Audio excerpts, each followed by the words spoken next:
রাতভর ইরানে হামলা, ৮০ যুদ্ধবিমান থেকে ২৩০ ক্ষেপণাস্ত্র নিক্ষেপ। ইসরায়েলের নিহতের সংখ্যা ছাড়াতে পারে ১৩০০। ভূমিকম্পে কাঁপছে গোটা যুক্তরাষ্ট্র। ৪ ঘন্টায় ৮টা কম্পন রেকর্ড। যুদ্ধের মধ্যে ফের ভূমিকম্প ইরানেও।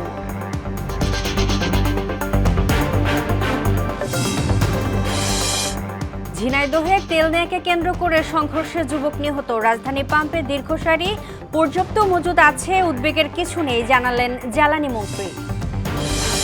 এবং আজ বিশ্ব নারী দিবস। একবিংশ শতাব্দীতেও শেষ হয়নি দাবি আদায়ের সংগ্রাম। ১০০ বছর পেরিয়েও অধিকার বঞ্চিত নারী শ্রমিকরা।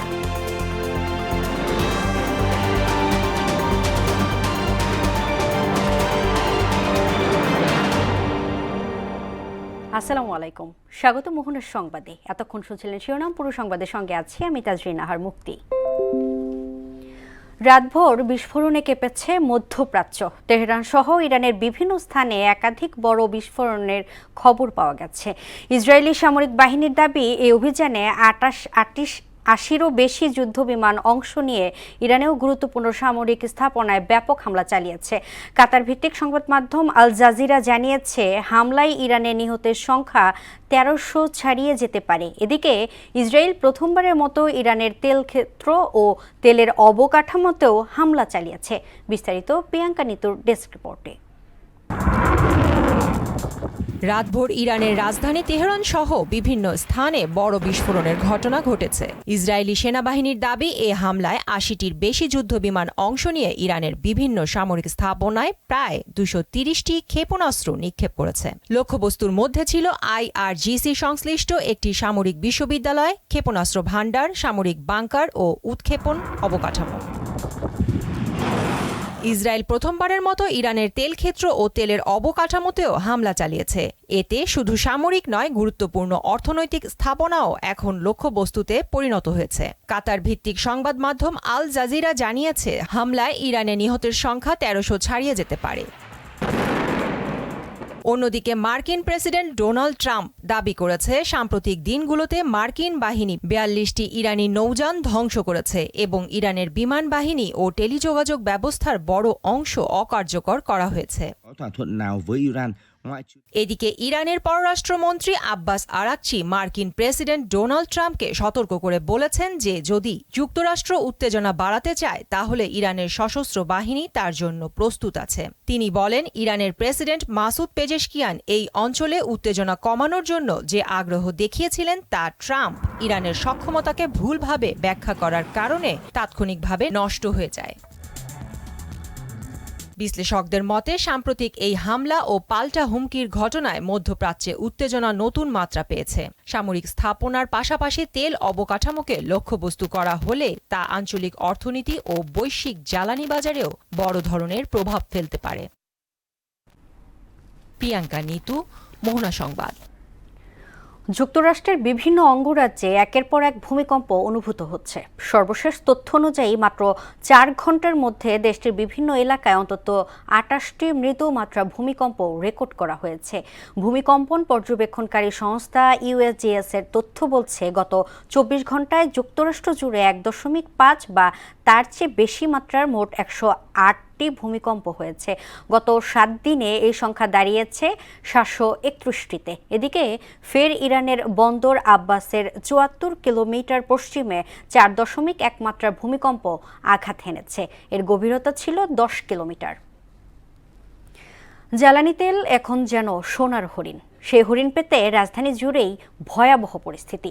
মধ্যপ্রাচ্যে যুদ্ধের প্রভাব পড়েছে বৈশ্বিক জ্বালানি খাতেও। আর তেল সংকটের শঙ্কায় রাজধানীর ফিলিং স্টেশনগুলোতে দীর্ঘ সারি। এমন বাস্তবতার ক্ষোভ প্রকাশ করেন ভোক্তাদের কেউ কেউ। অনেকেই আবার বাস্তবতা মেনে নিয়েছেন। তবে সরকারের বেঁধে দেয়া তেল সীমায় বিপাকে পড়েছে রাইড শেয়ারে জড়িতরা। মনিরুল ইসলামের প্রতিবেদন। ব্যবসায়ী মাহবুব ২ ঘন্টা অপেক্ষা করছেন কালশির সুমাত্রা ফিলিং স্টেশনে। এটা গ্লোবাল সিচুয়েশন, এখন দাঁড়ায় আছি প্রায় ১ ঘন্টার উপরে দাঁড়ায় আছি। এখন এটা সবারই নিতে হবে। মাহবুবের মতোই এমন জবুথবু দশা অনেকেরই। ইসিবি চত্বর থেকে পাম্প পর্যন্ত ২.৫ কিলোমিটারের দীর্ঘ সারি। মধ্য বসন্তের কড়া রোদ যেন তাদের অস্বস্তির অন্যতম অনুষঙ্গ। জানালেন সেসব ক্ষোভের কথাই। আমি না একটা কোম্পানি চাকরি করি কর্পোরেট লেভেলে, কিন্তু অনেক মানুষ আছে যে এই হুন্ডার উপরে নির্ভর করে চলে। নিজের সংসার চালায়, আরো 2-4 জনের সংসারও চালায়। জটিলভাবে ভুগাচ্ছে, আমরা খুব প্রেশানের মধ্যে আছি। গতকাল থেকে ঘুরে পাচ্ছি না। আমি মনে করি ইরাক ইরান যুদ্ধ থেকে আমাদের সমস্যা বেশি। দেখা যাচ্ছে অনেকে, আমি শুনলাম তেল ভরে নিয়ে আবার বাসায় বোতলজাত করতেছে তেল। তবে বেশি ভোগান্তিতে পড়েছেন রাইডাররা। সরকারের বেঁধে দেয়া 2 লিটার তেল যথেষ্ট নয় বলে জানান তারা। বসে আছি প্রায় 1.5 ঘন্টা ধরে এই সিরিয়ালের লাইনে নিতেছি তেল। এখন যে গাড়ি চালাবো সেটাও ভয় লাগে যে তেল ভান কখন শেষ হয়ে যায়। অ্যাকচুয়ালি বেতন তো 14-15 হাজার টাকা পাই, তার পাশাপাশি রাইড শেয়ার করি আর কি, কিন্তু অফিসে যাতায়াত আসতে তো 200 টাকার তেল লাগে আর কি। পাশাপাশি রয়েছে প্রাইভেট কারের সারি। এর সারি আরও দীর্ঘ। সবাই সিরিয়ালে দাঁড়িয়ে সারিবদ্ধভাবে এগিয়ে পাম্প থেকে সংগ্রহ করছেন জ্বালানি তেল। আমার অলরেডি 2 ঘন্টা 15 মিনিট ওভার হয়েছে, এখনো কমপক্ষে আরো 20 মিনিটের মতো 15 মিনিট লাগবে আরো। আমরা ঢাকার বাইরে যাবো, তেল নিতে পারতেছি না, এলো কষ্ট। সকাল 10টা থেকে লাইনে আউটে তেল এই জায়গায় আইসা আপনি ওইদিকে থেকে একটা লাইন, এই মাথায় আইসা 2টা লাইন। তবে সরকারের বেঁধে দেয়া তেল সীমা নিয়ে ভোক্তাদের মধ্যে দেখা গেছে মিশ্র প্রতিক্রিয়া। একই অবস্থা এলএনজি স্টেশনেও। আমরা আশা করি তাদের কাছে একটা ভালো যুগোপযোগী উদ্যোগ নিয়ে এই সমস্যাটা ইমিডিয়েট সমস্যা সমাধানটা করা উচিত। সরকার একটা জিনিস ভালো লাগছে, সেটা হচ্ছে সবাই কম বেশি খাইতেছে। আমরা তো বাঙালি হিসেবে কেমন জাতি, মানুষ যদি পাগল হয় ওরে বাইরে রাখে হচ্ছে রশি দিয়া, আর রশি যদি পাগল হয় ওরে বাঁধবো কি দিয়া। এটা সরকারিভাবে একটা সমাধান করতে হবে। বিশ্ববাজারে যেহেতু তেলের দাম ঊর্ধ্বমুখী হওয়ার সম্ভাবনা আছে, আমরা সরকারের আদেশ অক্ষরে অক্ষরে পালন করার চেষ্টা করতেছি। দাম বৃদ্ধি, কোনো প্রকার দুর্নীতি, কোনো কিছু নাই। বিশ্ব পরিস্থিতির এমন প্রভাবে রাজধানীর সড়কগুলোতে কমে গেছে যানবাহনের সংখ্যা। গণপরিবহনের সংখ্যাও হাতে গোনা। মনিরুল ইসলাম, মোহনা সংবাদ, ঢাকা। ঝিনাইদহে পেট্রোল পাম্পে মোটরসাইকেলে তেল নেয়াকে কেন্দ্র করে সংঘর্ষে এক যুবক নিহত হয়েছে। শনিবার রাতে সদর উপজেলার পৌর এলাকায় তাজ ফিলিং স্টেশনে এই ঘটনা ঘটে। বিষয়টি নিশ্চিত করে ঝিনাইদহ সদর থানার ভারপ্রাপ্ত কর্মকর্তা শামসুল আরিফিন বলেন, এই ঘটনায় জড়িত মূল 3 আসামিকে আটক করা হয়েছে এবং তাদের বিরুদ্ধে আইনগত ব্যবস্থা প্রক্রিয়াধীন রয়েছে। দেশে পর্যাপ্ত জ্বালানি তেল মজুত আছে উল্লেখ করে এ নিয়ে উদ্বেগের কিছু নেই বলে জানালেন বিদ্যুৎ ও জ্বালানি মন্ত্রী ইকবাল হাসান মাহমুদ টুকু। শনিবার দুপুরে প্রধানমন্ত্রীর কার্যালয়ের সামনে সাংবাদিকদের তিনি জানান, সোমবার 2টি তেলবাহী ভেসেল দেশে আসছে। আজ থেকে ভ্রাম্যমাণ মোবাইল কোর্ট কাজ শুরু করবে বলেও জানান তিনি। নির্দিষ্ট পরিমাণে তেল দিচ্ছে, এখন কোনো পাম্প যদি জলদি বিক্রি করে ফেলে তারপরে তো পাবে না, তার পরের দিন ওয়েট করতে হবে। সেটার জন্য আমরা মনিটর করছি, আমরা দেখবো যাতে এরকম কম হয়, দেখবো। আমার মজুদ আছে, কিন্তু ওই যুদ্ধ কবে থামবে কেউ তো আমরা জানি না। তা আগে থেকে আমার ঘর ঠিক করতে হবে না, সঞ্চয়টা রাখতে হবে না, সেই জন্য আমরা এই সঞ্চয়টা করছি। আমাদের আরো 2টা ভেসেল আসছে 9 তারিখে, সুতরাং আমাদের যে শর্টেজ পড়ার কোনো সুযোগ নাই। তারপরেও যেহেতু যুদ্ধ চলছে, আমাদেরকে খুব হিসাব করে চলতে হবে।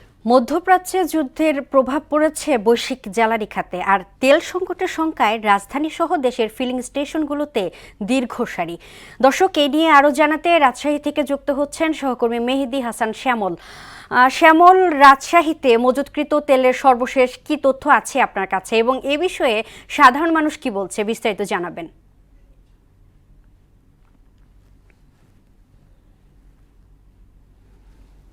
যথার্থই বলছেন যে আসলে মধ্যপ্রাচ্যের যে যুদ্ধের দামামা, সেই দামামার যে আপনি জানেন যে আমেরিকা এবং ইসরায়েলের যে নগ্ন হামলা, সে হামলায় যে ইরানের যে সর্বোচ্চ ধর্মীয় নেতা আয়াতুল্লাহ আল খামেনির মৃত্যুর পরে তাদের ইরানের যে মরণ কামড় আসলে আমেরিকা এবং ইসরায়েলের উদ্দেশ্য করে দিয়েছে, তার হুরমুজ প্রণালীতে তেলের প্রবাহ বন্ধ করে বা তেলের যে যাত্রা সেটা বন্ধ করার ঘটনা হচ্ছে তার অন্যতম একটা দিক আমরা দেখতে পেয়েছি, এবং এটা সারা বিশ্ব কিন্তু টের পাচ্ছে। তারই প্রভাব কিন্তু বাংলাদেশে এবং বাংলাদেশের প্রত্যন্ত অঞ্চল অর্থাৎ সারা দেশে কিন্তু তেলের প্রভাব পড়ছে। আমি আপনাকে একটু দেখাবো যে এখানে আমি দাঁড়িয়ে আছি নগরীর তালাইমারি এলাকায় একটি পেট্রোল পাম্প। সেই পেট্রোল পাম্পে সকাল থেকেই আসলে আপনি দেখতে পাচ্ছেন যে প্রচুর পরিমাণে হোন্ডা এবং প্রাইভেট কার এবং অন্যান্য যে সমস্ত যানবাহন, সে সমস্ত যানবাহন কিন্তু আসলে তেলের অপেক্ষায় আছে। এইটা ঠিক 9টার দিকে এই পাম্পটা ওপেন করা হয়েছে। এখান থেকে শত শত মোটরসাইকেল বা অন্যান্য যানবাহন কিন্তু চলে গেছে অন্য জায়গায় তেলের খোঁজে। তো আমরা যেটা বলতে চাচ্ছিলাম যে এইখানকার রাজশাহীতে যিনি অবস্থান করছেন পাম্প অ্যাসোসিয়েশনের অনার্স অ্যাসোসিয়েশনের সভাপতি মমিনুল হক, তিনি আমাদেরকে জানিয়েছেন যে এই যে 200 টাকা বা 1000 টাকা করে মোটরসাইকেল 200, প্রাইভেট কার 1000 কিংবা 20 লিটার অন্যান্য এইসব বিষয়ে তারা উল্লেখ করে বলছেন যে এইটা শৃঙ্খলা ফেরার জন্য আসলে গত পরশুদিন অর্থাৎ শুক্রবার এবং শনিবার বাঘাবাড়িতে তেল যে সাপ্লাই সরকারি ছুটির কারণে যে বন্ধ ছিল, এই বন্ধ থাকার কারণে এই প্রভাবটা পড়েছে। এই প্রভাবটা যদি আজকে রবিবার তেল সরবরাহ যদি আবার সঠিকভাবে হয়, অর্থাৎ সরকারিভাবে যে সাপ্লাই, সে সাপ্লাই যদি সঠিক হয়, তাহলে এই প্রভাবটা কিন্তু কমে যাবে। আমি আপনাকে একটা বিষয় জানিয়ে রাখতে চাই, রাজশাহী জেলায় 42টি পেট্রোল পাম্প গতকালকে প্রায় বন্ধের দিকে ছিল এবং রাজশাহী বিভাগের 362টি পেট্রোল পাম্পের যে চাহিদা 8 থেকে 10 লাখ লিটার তেল, সেখান থেকে 25% কমানোর কারণে এই বিশৃঙ্খলা লক্ষ্য করা যাচ্ছে। তো ইমা, এই ছিল রাজশাহী থেকে তেল পাম্প থেকে আমার কাছে সর্বশেষ। ধন্যবাদ শ্যামল আপনাকে। পবিত্র রমজান মাসে ব্যবসায়ীদের অশুভ পন্থা অবলম্বন না করতে আহ্বান জানিয়েছে প্রধানমন্ত্রী তারেক রহমান। শনিবার রাজধানীর হেয়ার রোডের রাষ্ট্রীয় অতিথি ভবন যমুনায় আলেম ওলামা ও এতিমদের সম্মানে ইফতারে এইসব কথা বলেন তিনি।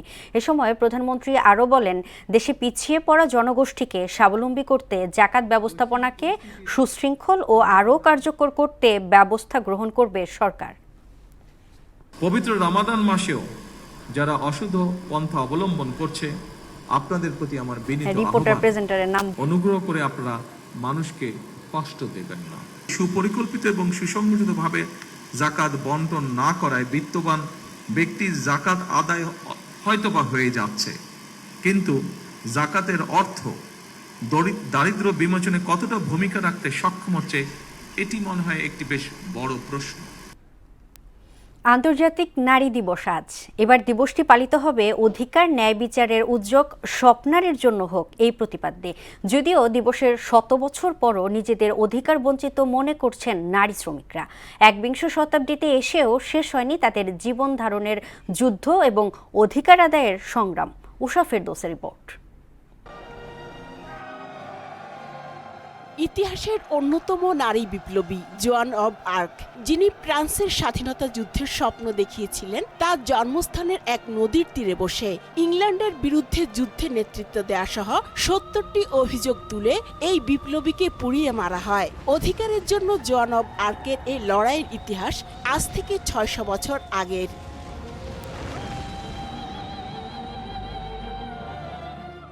নারীর যতটুকু অধিকার প্রতিষ্ঠা পেল তা কিন্তু একদিনে আসেনি। এর পেছনে রয়েছে শতাব্দীর পর শতাব্দী ধরে আর্কের মতো হাজারো নারীর আত্মত্যাগ। প্রাচীনকাল থেকেই নারীরা কৃষিকাজে যুক্ত, কিন্তু তাদের অবদান সেভাবে দৃশ্যমান নয়। কৃষি উৎপাদনে গুরুত্বপূর্ণ ভূমিকা রাখলেও নারী মজুরি পান পুরুষের অর্ধেক বা তারও কম। আমরা বলি 300, পুরুষটা পায় 600 করে। বাসায় কাম করে পুরুষকে রান্না বাড়া দিয়া বিশ্বব্যাপী জলবায়ু পরিবর্তনের প্রভাবে দেশে সুপেয় পানির ঘাটতি প্রকট হচ্ছে। এই সংকটেও নারীদের পরিশ্রমের মাত্রা সীমাহীন, কারণ অনেক এলাকায় মাইলের পর মাইল হেঁটে কলসি ভরে পরিবারের জন্য পানি সংগ্রহ করতে হয় কেবল মেয়েদেরই। দূরের থেকে পানি আনতে হয়, আমাদের পানি আনতে কষ্ট হয়। পানি ধরতে আসতে 1 মাইল পথ, এই জায়গাতে আমাদের বাড়িতে 1 মাইল পথ নিয়ে 1 কলস পানি নেওয়ার জন্য 1 বেলা হয়তো খাই যায়। নির্মাণ কাজেও যুক্ত হচ্ছেন মেয়েরা, কিন্তু সেখানে উপেক্ষিত তারা। মজুরি তো বাড়ে না, শ্রমের টাকাটা তো দিবে চায় না বেটারা। পুরুষগণ 900 টাকা হাজিরা দেয়, আর আমাকে 700। একই চিত্র ইটভাটায় কাজ করা নারীদের। সকাল সন্ধ্যা হাড় ভাঙা খাটুনির পরও মেলে না ন্যায্য মজুরি। বেটাই আমাকে সমান না, বেটাই গেলে 500, আমাকে 450। তারা কয় যে আশেপাশে খোলায় যা দেয় আমরা তোমাকে তাই দিই। সমানে ধরো এই কাজ করলে তো ধরো সব জায়গায় মহিলাকে একটু কম রাখে টাকা, পুরুষের বেশি রাখে। আবার চাতালে ধান চাল প্রক্রিয়াকরণের প্রাচীনকাল থেকেই নিজেদের নিয়োজিত করেছেন মেয়েরা। সেই জীবন যুদ্ধের গল্প রয়ে গেছে প্রচারের বাইরে। আমরা 270 টাকা পাই, আর পুরুষরা মনে করেন 300-400 টাকা পাই।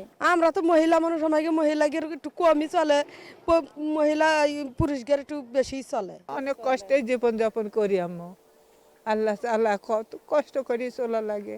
মাথায় বোঝা বয়ে বেড়ানো নারীরা স্বপ্ন দেখেন একদিন পৃথিবী বদলে যাবে, যেদিন নিজের ন্যায্য অধিকার ফিরে পাবেন তারা। উষা ফেরদৌস, মোহনা সংবাদ, ঢাকা। ঈদ এলেই ঢাকা টাঙ্গাইল মহাসড়কে তীব্র যানজটের সৃষ্টি হয়। বিশেষ করে গাজীপুরের কালিয়াকৈর চন্দ্রা এলাকায় যানজটের মাত্রা থাকে সবচেয়ে বেশি। ভুক্তভোগী সহ স্থানীয়দের অভিযোগ, অবৈধ পার্কিং, উল্টো পথে অটোরিকশা চলাচল এবং রাস্তার উপরে দোকানপাটের কারণে সৃষ্ট হয় যানজট। আলহাজ হোসেনের পাঠানো তথ্যচিত্রে দেখুন ডেস্ক রিপোর্ট। দেশের উত্তর ও পশ্চিমাঞ্চলের অন্তত 17টি জেলার প্রবেশদ্বার গাজীপুরের চন্দ্রা ত্রিমোর এলাকা। ঈদকে সামনে রেখে ঢাকা টাঙ্গাইল মহাসড়কের এই অংশে প্রতিনিয়তই সৃষ্টি হচ্ছে তীব্র যানজট। সকাল থেকে রাত পর্যন্ত কয়েক কিলোমিটার দীর্ঘ যানজটের কারণে চরম ভোগান্তিতে পড়ে যাত্রী ও চালকরা। মহাসড়কের উপর অস্থায়ী দোকানপাট বসানো এবং আশপাশে শিল্প কারখানা একসঙ্গে ছুটি হলে বিপুল সংখ্যক শ্রমিক ও যানবাহন সড়কে নেমে আসে। এতে যাত্রীদের দুর্ভোগ আরো বেড়ে যায়। ফুটপাতে দোকান, অটোরিকশা, একসাথে গার্মেন্টস ফ্যাক্টরি ছুটি দেয়, এর কারণে যানজটটা লেগে যায়। যে জায়গাতে গাড়ি চলে এই জায়গাতে দোকান দিয়ে বসে থাকে। গাড়িগুলি রোডেই পার্কিং করা হয়। প্রচন্ড আছে হলো ভ্যান গাড়ি এবং অটোরিকশা। অটোরিকশা যদি আমাদের এই হাইওয়েতে না চলে তাহলে এই যানজট কখনোই থাকবে না। যানজট কমাতে চন্দ্রা এলাকায় ঘিরে ঈদকে সামনে রেখে প্রতিদিন 50 থেকে 60 জন কমিউনিটি পুলিশ নিয়োগ করা হবে বললেন পরিবহনের এই নেতা। রাস্তার মাথায় আমরা পুলিশ দেওয়ার জন্য আহ্বান করতেছি, জানি রাস্তায় অটো গোনা উঠতে না পারে লিং রুটে থেকে। পাশাপাশি আমরা সিপি রেনে যে কাটা আছে এটা আমরা বন্ধ করে দেওয়ার জন্য প্রশাসনকে অনুরোধ করছি। ঈদকে কেন্দ্র করে চন্দ্রা এলাকার আলাদা একটি নজরদারি রয়েছে জানিয়ে পুলিশের এই কর্মকর্তা বললেন, নির্বিঘ্ন যাতায়াতে পুলিশ সর্বোচ্চ চেষ্টা চালাচ্ছে। ঈদকে ঘিরে বরাবরই আমাদের চন্দ্রার প্রতি একটা থাকে, আলাদা নজরদারি থাকে। একইভাবে নির্বিঘ্নে পরিবারের সাথে আনন্দের সাথে ঈদ উদযাপন করতে পারে, এই জন্য আমাদের যথেষ্ট পরিমাণে ডিপ্লয়মেন্ট থাকবে। মহাসড়কে শৃঙ্খলা ফিরিয়ে আনা সহ চিহ্নিত সমস্যার সমাধানে ব্যবস্থা নিলে অনেকটাই কমতে পারে যানজটের দুর্ভোগ। তাহসিন তারিন, মোহনা সংবাদ। উৎপাদন খরচ কম এবং লাভ বেশি হওয়ায় সূর্যমুখী চাষে ঝুঁকছে দিনাজপুর ও টাঙ্গাইলের কৃষকরা। বাড়ছে চাষির সংখ্যাও। চলতি বছর জেলার রেকর্ড পরিমাণ আবাদ হওয়ায় কৃষকের মুখে ফুটেছে সূর্যের হাসি। এতে করে ভোজ্য তেলের উপর আমদানি নির্ভরতা কমবে বলে আশা কৃষি বিভাগের। সুবল রায় ও আনোয়ার হোসেন টুটুলের প্রতিবেদন, জানাচ্ছেন মাহমুদ আক্তার। দিনাজপুর জেলার বিরল উপজেলায় সূর্যমুখী চাষে ঝুঁকছেন কৃষকেরা। জেলার 13টি উপজেলায় বিশেষ করে সিতাবগঞ্জ, বীরগঞ্জ, কাহারোল এলাকার বিস্তীর্ণ জমিতে ফুটেছে সূর্যমুখী। নয়ন জুড়ানো এই দৃশ্য দেখে কৃষকের মুখে হাসি ফোটানোর পাশাপাশি আকর্ষণ করছে দর্শনার্থীদেরও। কৃষকদের নিয়মিত পরামর্শ, প্রশিক্ষণ, সার ও বীজ সহায়তা দিচ্ছে কৃষি বিভাগ। অন্যান্য ফসলের তুলনায় খরচ কম ও লাভ বেশি হওয়ায় সূর্যমুখী চাষে আগ্রহী হচ্ছেন কৃষকরা। সূর্যমুখী ফুলে কিন্তু খরচটা আমাদের কম, খরচটা কম কিন্তু আয়টা বেশি। মোটামুটি আবার ফলগুলো ভালো হচ্ছে। আমরা সূর্যমুখী ফুল দেখতে আসছি এখানে, সূর্যমুখী ফুলটা দেখে খুবই ভালো লাগলো। ভোজ্য তেলের উপর আমদানি নির্ভরতা কমানোর জন্য কৃষকদের প্রণোদনা দেওয়া হয়েছে বলে জানান এই কৃষি কর্মকর্তা। ভোজ্য তেলের উপরে আমদানি নির্ভরতা কমানোর জন্য এটি আমাদের সরকারের পক্ষ থেকে একটি প্রণোদনা স্বরূপ আমরা কৃষকদের মাঝে প্রদান করেছিলাম। এখানে বীজ এবং সার, আমরা রাসায়নিক সারের তাদেরকে মাঝে বিতরণ করেছিলাম। তো তারই ধারাবাহিকতায় কৃষকরা তাদের জমিতে সূর্যমুখী চাষাবাদ করেছে। সূর্যমুখীর বীজ থেকে উৎপাদিত তেল পুষ্টিগুণে সমৃদ্ধ হওয়ায় বাজারে এর চাহিদা দিন দিন বাড়ছে। ফলে টাঙ্গাইলের অনেক কৃষকই এবার নতুন করে সূর্যমুখী চাষে আগ্রহী হচ্ছেন। টাঙ্গাইলের কাকুয়ায় সূর্যমুখী ফুলের ক্ষেত দেখতে ছুটে আসেন পর্যটকরা। নিজ উদ্যোগে আমরা এটা করছি যেহেতু লাভবান হওয়ার জন্য। গত বছর আমরা যে লাভবান হয়েছি তার সে বছর আমরা আরো বেশি লাভবান হতে পারবো। সূর্যমুখীর ফুলের চাষ করছে, জিনিসটা দেখে খুবই ভালো লাগলো। ফ্রেন্ডরা সবাই মিলে স্কুল টিফিন টাইম আমরা আসছি সূর্যমুখী ফুল ভ্রমণ করতে, দেখে অনেক ভালো লাগলো। কৃষকদের নিয়মিত পরামর্শ দেওয়া সহ প্রণোদনা কর্মসূচির আওতায় আনার কথা জানায় কৃষি বিভাগ। সার্বিকভাবে তাদেরকে কৃষি বিষয়ক পরামর্শ দিয়ে যাচ্ছি। তো এখানে এখন পর্যন্ত সূর্যমুখীর ফলন খুব ভালো লক্ষ্য করা যাচ্ছে। তো এর ধারাবাহিকতা যদি অব্যাহত থাকে, কোনো প্রাকৃতিক দুর্যোগ না হয়, কৃষক এখান থেকে ভালো একটা প্রফিট করবে বলে আশা করছি। আধুনিক পদ্ধতিতে সূর্যমুখী চাষাবাদ হলে জেলার অর্থকরী ফসলের একটি হতে পারে বলে আশা কৃষি বিভাগের। সূর্যমুখী চাষ করে আমাদের কৃষকরা যেভাবে আর্থিকভাবে লাভবান হবেন তেমনি আমাদের যে তেল ফসলের যে পরনির্ভরশীলতা এটা আমরা অতি সহজেই সূর্যমুখী চাষ করে আমরা পূরণ করতে পারি। চলতি মৌসুমে দিনাজপুরে 35 হেক্টর ও টাঙ্গাইল সদরে 25 হেক্টর জমিতে সূর্যমুখীর আবাদ হয়েছে। মাহমুদা আক্তার, মোহনা সংবাদ। এবার সারা দেশে অনুষ্ঠিত সভা সমাবেশ নিয়ে প্রতিনিধিদের পাঠানো তথ্যচিত্রে দেখুন ডেস্ক রিপোর্ট। পবিত্র রমজান উপলক্ষে খাগড়াছড়িতে মাসব্যাপী ইফতার বিতরণ করেছে সামাজিক ও আধ্যাত্মিক সংগঠন তোহফা ম্যানকাইন্ড। বান্দরবানে ইকো লিডার্স দ্য আর্থের সহযোগিতায় যুব উন্নয়ন ফর সাস্টেইনেবল বাংলাদেশ দলের আয়োজনে গ্রিন ফাইবার প্রকল্প নিয়ে কমিউনিটি সংলাপ সভা অনুষ্ঠিত হয়েছে।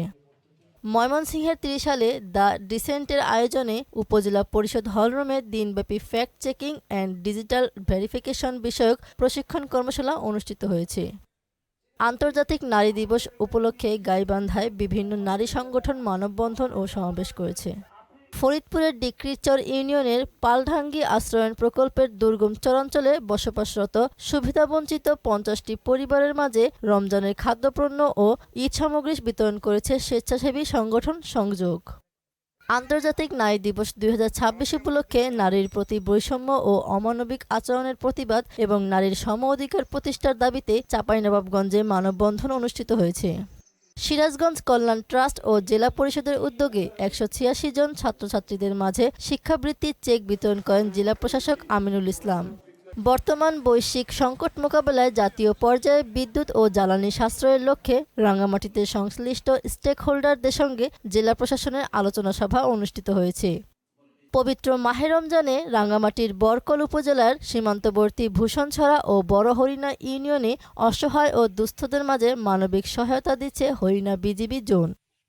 ফরিদপুরের সালথায় ঐতিহাসিক বদর দিবসের গুরুত্ব ও করণীয় শীর্ষক এক আলোচনা সভা ও ইফতার মাহফিল অনুষ্ঠিত হয়েছে। মাহমুদা আক্তার, মোহনা সংবাদ। দর্শক, এ পর্যায়ে জানিয়ে দিচ্ছি আজকের সংবাদপত্রের গুরুত্বপূর্ণ শিরোনাম।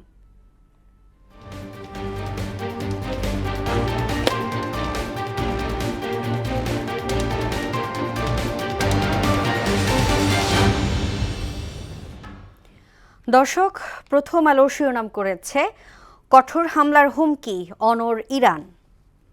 আল জাজিরার বিশ্লেষণ অনুযায়ী আরব ইরান সম্পর্ক ভাঙনের মুখে। 1 বছরে ধর্ষণ বেড়েছে 27%। দৈনিক ইত্তেফাক শিরোনাম করেছে নারীর অধিকার কেবল আইনি নয়, সামাজিক দায়িত্বেরও বিষয়। যুদ্ধে প্রথমবার হাইপারসোনিক ক্ষেপণাস্ত্রের ব্যবহার ইরানের। যুদ্ধের প্রভাব দেশের জ্বালানির রেমিটেন্স ও রপ্তানি নিয়ে উদ্বেগ বাড়ছেই। সমকাল শিরোনাম করেছে সংকটে কুমিল্লার নারীদের ভরসা রোকেয়া আপা। নারীর অধিকার আদায়ে বাধা বিচারহীনতা, অন্যায়কে প্রশ্রয় দেয়া যাবে না বললেন ফারাহ কবির। বাংলাদেশ প্রতিদিন শিরোনাম করেছে হামলায় এবার ভয়ঙ্কর অস্ত্র, তেল নিয়ে তুলকালাম। অসাধু উপায়ে দ্রব্যমূল্য বাড়াবেন না বলেছেন প্রধানমন্ত্রী তারেক রহমান। যুগান্তর শিরোনাম করেছে ইসরায়েলে ঝাঁকে ঝাঁকে ক্ষেপণাস্ত্র, পাল্টা হামলায় ভয়ঙ্কর ইরান। আন্তর্জাতিক নারী দিবস আজ, রাজনীতি ও অর্থনীতিতে পিছিয়ে নারীরা। অটল মনোবল থাকলে নারী নেতৃত্বের ইতিহাস রচনা করে, একান্ত সাক্ষাৎকারে আফরোজা খানম রীতা। এবং সর্বশেষ দ্য ডেইলি স্টার শিরোনাম করেছে no surrender, they live with hope, return with square. এই ছিল সংবাদপত্রের গুরুত্বপূর্ণ শিরোনাম। শেষ করব মোহনা সংবাদ, যাবার আগে শিরোনামগুলো দেখে নিচ্ছি আরও একবার।